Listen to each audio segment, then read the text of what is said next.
নমস্কার, কেমন আছো সবাই? আমি স্বর্ণালী। আমার নতুন একটি ভিডিওতে তোমাদের সবাইকে জানাই অনেক অনেক স্বাগত। তো দেখতেই পাচ্ছ, আজ হলো সরস্বতী পুজো। সবাইকে জানাই শুভ সরস্বতী পুজো। এখানে দেখো, সকালবেলা স্নান টান করে আমি চলে গেছিলাম আমার দাদার একটা বন্ধুর বাড়ি, মানে প্রিয়াদির বাড়ি, সরস্বতী পুজোর পুষ্পাঞ্জলি দিতে।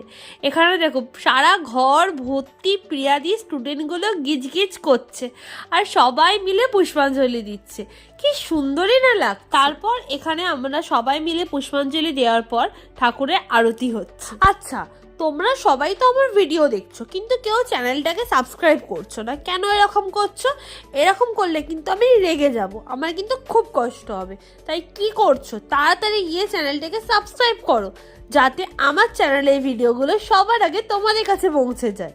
তোমাদের সাথে গল্প করতে করতে পূজা প্রায় শেষের দিকে। এবার আর কি, প্রসাদকে সোজা বেরিয়ে যাব ঘুরতে। ট্যানট্যানা। ছোটবেলা থেকে শুনে আসছি যে সরস্বতী পুজো মানে বাঙালির ভ্যালেন্টাইন্স ডে। আচ্ছা, তোমরা কিভাবে এই দিনটি সেলিব্রেশন করলে আর কিভাবে সাজলে? অবশ্যই কিন্তু আমাকে সবটা কমেন্ট করো, আর তোমাদের সুন্দর সুন্দর ফটো অবশ্যই পোস্ট করো। আমিও দেখবো তোমাদের কেমন লাগে। এই দেখো, ঠাকুরমশাইয়ের পুজো শেষ আর আমি চলে গেছি ঘুরতে। সবাই বলো আমায় কেমন লাগছে। আচ্ছা, তোমরা ফার্স্টে বলো দেখি, ব্যাকগ্রাউন্ডটা দেখি তো চিনতে পারো কি না আমরা কোথায় গেছি। তাড়াতাড়ি কমেন্ট করো। আচ্ছা, তোমাদের কমেন্ট করা নিশ্চয়ই হয়ে গেছে। এবার তাহলে বলি, আমরা চলে গেছিলাম তালাপত্তায়। আর এই দেখো বাজে ছেলেটাকে, ওকে বলছি ক্যামেরার দিকে তাকাও, ও একদমই ক্যামেরা পার্সন না, ও তাকাবেই না। এই জন্য জানো তো আমার ওকে একদম ভালো লাগে না। আগের বছরও সরস্বতী পুজোতে প্রথম আমরা এসেছিলাম তালাপত্তায়, তখন এত ভালো লেগেছিল, তাই এবছরও চলে এসেছি। আর এই দেখো কার সাথে দেখা হয়ে যায়, চন্দ্রিকাদির সাথে দেখা হয়ে যায়। দেখা আরে আমি ভেবেছিলাম ফার্স্টে আসবো, আমরা আগের বারেও এসেছিলাম, আমরা খুব মজা করেছিলাম আগের বারে। সত্যি আগের বছর দারুণ মজা হয়েছিল। আমি আগের ববিয়াকে বলেওছিলাম, তো বললো যে ও না বেরোবে না, ও এমনি বিকেলবেলা বেরোবে। আমাদের দেখা হওয়া কপালে লেখা ছিল, তাই দেখা হয়ে গেছে। একটা প্রবলেমের জন্য আমাদের এবারে একসাথে বেরোনো হয়নি, কিন্তু আমাদের কপালে লেখা ছিল, তাই দেখা হয়ে গেছে। চলো আর বেশি বকবো না, তোমরা প্যান্ডেলটা দেখো আর মায়ের মুখটা দেখো, কি অপূর্ব সুন্দর, তাই না? মায়ের মুখটা দেখলে যেন মন প্রাণ সব জুড়িয়ে যায়।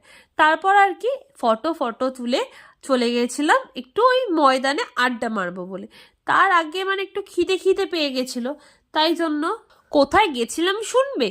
নর্থ কলকাতায় প্রায় 100 বছরের পুরানো আদি হরিদাস মোদকে গরম গরম কচুরি আর নলেন গুড়ের রসগোল্লা খেতে। আচ্ছা, তোমরা কে কে এই দোকানের কচুরি খেয়েছো অবশ্যই কমেন্ট করো। যেহেতু আমার দিদি আর জামাইবাবুর মাঝ রাস্তায় মিট করার ছিল, তাই জন্য আমরা প্যাকিং করে নিই, সোজা চলে এলাম ময়দানে। আর ওই হচ্ছে আমার দিদি, জামাইবাবু, আর আমার দিদি আর জামাইবাবুর একমাত্র প্রিন্সেস। আর রিয়াদি শরৎদাকে তো তোমরা আগে দিয়েই চেনো। চলো আমরা তাহলে একটু খাওয়া দাওয়া করি, করে গল্প করি। তোমাদের সাথে আবার কিছুক্ষণ পরে দেখা হচ্ছে। সবাই কিন্তু ভিডিওটা দেখতে থাকো। এই দেখো, আমাদের গল্প করা সব শেষ, এখন প্রায় 8টা মতো বাজে রাত। এবার তো বাড়ি যেতে হবে, চলো বাড়ি যাওয়া যাক। ভিডিওটা তাহলে আজকে এখানেই শেষ করছি। ভিডিওটা কেমন লাগলো সবাই অবশ্যই বলো, আর ভালো লাগলে লাইক, কমেন্ট, শেয়ার আর চ্যানেলটা সাবস্ক্রাইব করে দিও। সবাই ভালো থেকো, সুস্থ থেকো, সাবধানে থেকো। দেখা হচ্ছে পরের ভিডিওতে। টাটা।